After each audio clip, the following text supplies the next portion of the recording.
sepak bola ya. Kita bahas tentang satu topik ya, yang gue juga baru baca tadi, bahwa Greenwood tersandung kasus pelecehan terhadap mantan pacar ya. Ini kan kejadian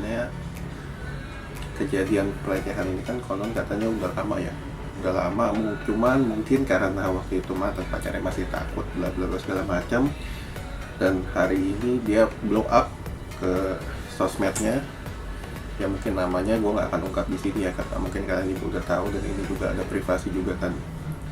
Nah, di situ disebutkan bahwa, bukan disebutkan ya, ditampakkan bahwa pacar ini berapa kali dipukuli hingga, wah, kalau misalkan kalian lihat foto-fotonya ya, itu parah banget, bahwa ya mukanya sampai berdarah, lalu kakinya, lengannya semua sampai biru. Dan ini dilakukan oleh seorang pria kepada wanita yang kalau gue bilang ya nggak gentle juga. Cuman kembali lagi, ini kan masih diusut juga oleh pihak berwajib di Inggris ya, bahwa apakah betul itu dilakukan oleh Greenwood atau bukan ya, itu masih diusut lah. Cuman di sini yang kita bisa tangkap adalah ya, sebetulnya pemain bola ini secara emosi ya, mereka ini nggak pintar-pintar juga ngontrol.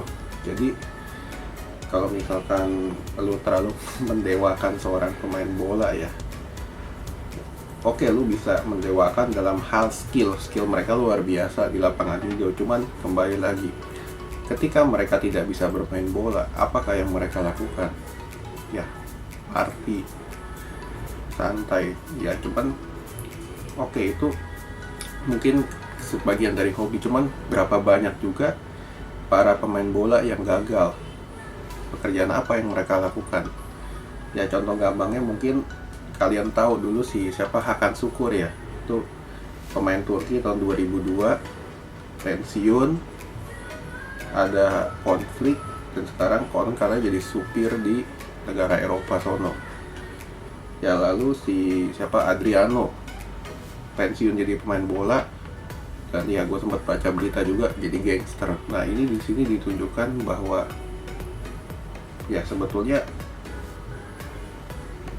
pemain bola ini mereka hanya pintar di lapangan, bukan sebagai akademisi segala macam, cuman lebih kepada skillnya mereka luar biasa. Nah, cuman di sini langkah apa yang seharusnya dilakukan oleh MU terhadap Greenwood ya? Kalau gue bilang, MU ini harus memberikan Greenwood ini ruang ya, ruang, bukan dalam artian ruang untuk bermain, cuman lebih kepada ruang dia untuk bisa menyelesaikan masalahnya ini sendiri. Kenapa? Karena kalau gue bilang dia masih diberikan kesempatan pelatihan, masuk starting line up, yang jadi adalah ruang ganti gak kondusif, dia main pun juga nggak nyaman, dan beberapa rekannya kalau gue bilang nggak nyaman juga. Kenapa? Ya karena ya walaupun kita nggak tahu siapa yang benar dan salah, cuman etisnya kan, lu sebagai pria maupun wanita itu kan nggak etis banget kan. Dan kebetulan namanya Greenwood yang ke blow up.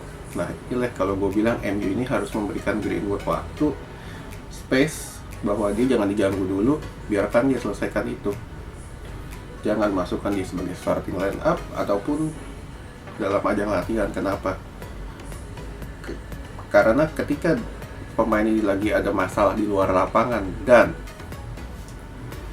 dia masih diwajibkan untuk bermain, yang terjadi adalah mungkin dia di lapangan bisa melakukan hal-hal yang di luar kendali. Contoh gampangnya kayak bisa dapat kartu merah, hal-hal yang nggak penting, itu bisa merugikan tim juga. Apalagi tim sebesar MU ini kan namanya bisa tercoreng ya, ketika ada pemain yang melakukan hal-hal yang nggak penting. Contoh gampangnya kayak Cantona kan waktu tahun 92 ya, dia nggak bisa kontrol emosinya, tendang penonton.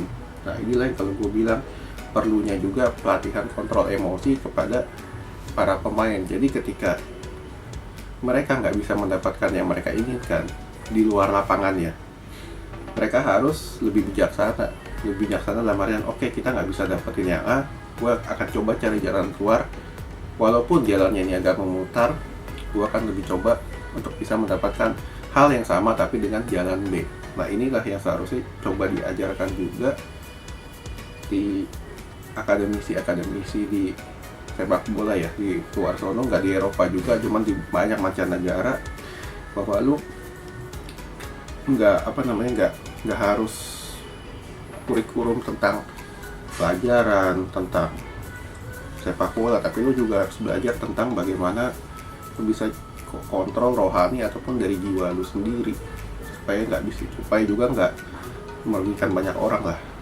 ya, seperti itu. Oke, sekian dulu.